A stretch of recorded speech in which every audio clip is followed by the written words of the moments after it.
ఈ ధర్నాకు నాయకత్వం వహిస్తున్న ధర్మ సమాజ్ పార్టీ నాయకత్వానికి, ఇతర ప్రజా సంఘాలందరికీ పేరు పేరున దళిత భోజన ఫ్రంట్ తరఫున జై భీమ్. ఇంతకుముందు అన్న చెప్పినట్టే ఇప్పుడే రాష్ట్ర ఎస్సీ ఎస్టీ కమిషన్ ను ఇక్కడికి తీసుకురావడం జరిగింది. రాష్ట్ర ఎస్సీ ఎస్టీ కమిషన్ చైర్మన్ గారు కలెక్టర్ ను, ఎస్పీని, డిఎస్పీని, సిఐ, ఎస్ఐ మొత్తం పోలీస్ రెవెన్యూ యంత్రాంగం తోటి రివ్యూ చేసి వాళ్ళకు తక్షణం రక్షణ కల్పించాలని చెప్పారు. వాళ్ళు ఎక్కడ ఉన్నారో 3 రోజులు రోడ్లపై ఉన్నారు, ఒక రోజు బస్ స్టాండ్ లో ఉన్నారు, ఒక రోజు హాస్పిటల్ నిద్రపోయారు. ఇట్లా చాలా ఆవేదనతోటి వాళ్ళు రక్షణ లేక ఊర్లోకి పోతే వాళ్ళు చంపేస్తామని ఇప్పటికీ రెడ్లు బెదిరిస్తారని చెప్పి బాధిత కుటుంబం మౌనిక ఇట్లా మొత్తం ఎస్సీ కమిషన్ కు చెప్తే, ఎస్సీ కమిషన్ వీళ్ళకు మొత్తం రక్షణ కల్పించాల్సిన బాధ్యత మీదే. తక్షణం వాళ్ళకి తాత్కాలికంగా ఒక షెల్టర్ ను పెట్టండి, వెంటనే డబుల్ బెడ్రూమ్ కూడా మంజూరు చేయమని చెప్పి ఎస్సీ కమిషన్ చైర్మన్ ఆదేశించిండు. కలెక్టర్ కూడా అగ్రి అయ్యిండు, మేము వెంటనే వాళ్ళకి డబుల్ బెడ్రూమ్ ఇస్తామని చెప్పిండు. మర్డర్ కేసు కూడా పెట్టమని చెప్పి ఎస్సీ కమిషన్ ఆదేశించింది.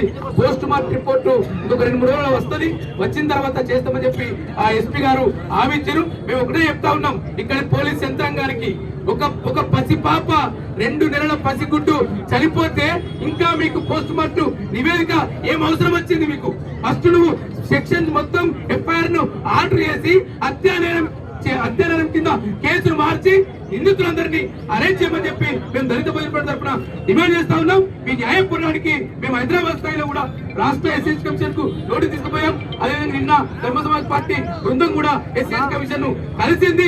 నేషనల్ ఎస్సీ కమిషన్ కూడా కలవబోతున్నాం. ఇది న్యాయం పోరాటం, ఇది ధర్మ పోరాటం. మొత్తం తెలంగాణలో గత 2.5 సంవత్సరాలుగా ఎస్సీల మీద, ఎస్టీల మీద 50,000కు పైగా దాడులు జరిగినాయి.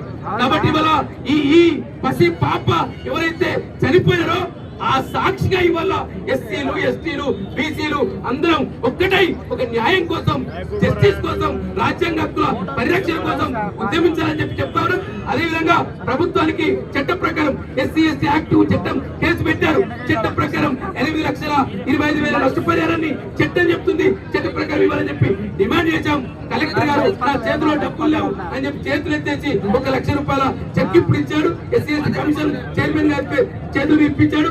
మిగతాయి కూడా వెంటనే ఇస్తామని చెప్పి హామీ ఇచ్చాడు. కాబట్టి ఈ ధర్నా శిబిరానికి, ఈ నాయకత్వానికి, సిపిఎఫ్ తరఫున ఈ న్యాయపడడానికి సంపూర్ణ మద్దతు ప్రకటిస్తున్నాం. నాతో పాటు మా డిపిఎఫ్ రాష్ట్ర కార్యదర్శి పులి కల్పన గారు కూడా హాజరయ్యారు. Thank you. జై భీమ్ అందరికి. జై భీమ్.